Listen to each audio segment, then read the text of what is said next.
यूं तो भोजपुरी अदाकारा अक्षरा सिंह हमेशा सुर्खियों में बनी रहती हैं, लेकिन इस बार वो एक वजह से चर्चाओं में है।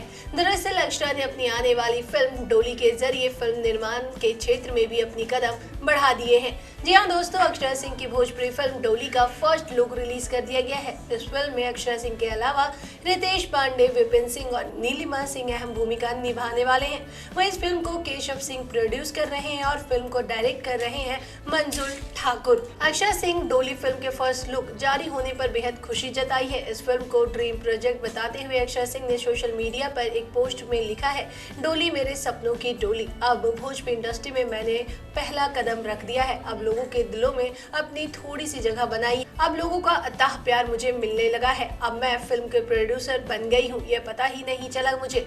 जी हाँ, उन्होंने पोस्ट में भोजपुरी फिल्म इंडस्ट्री में अपनी जर्नी का जिक्र भी किया। पोस्ट में अक्षरा ने इंडस्ट्री में अपनी जर्नी, करियर और फिल्मों के अलावा भी काफी कुछ लिखा। फेसबुक पर अक्षरा सिंह लिखती हैं कि हर वक्त एक लड़की होने के नाते मुझे हर जगह दबाने की कोशिश की गई, लेकिन दर्शकों ने मेरा भरपूर साथ दिया और मेरे मनोबल को हमेशा ऊंचा रखा। फिलहाल अक्षरा कहती है, डोली एक साफ सुथरी सामाजिक फिल्म है जो भोजपुरी जगत के बदलते दौर से लोगों को रूबरू करवाएगी। भोजपुरी न्यूज रूम की रिपोर्ट।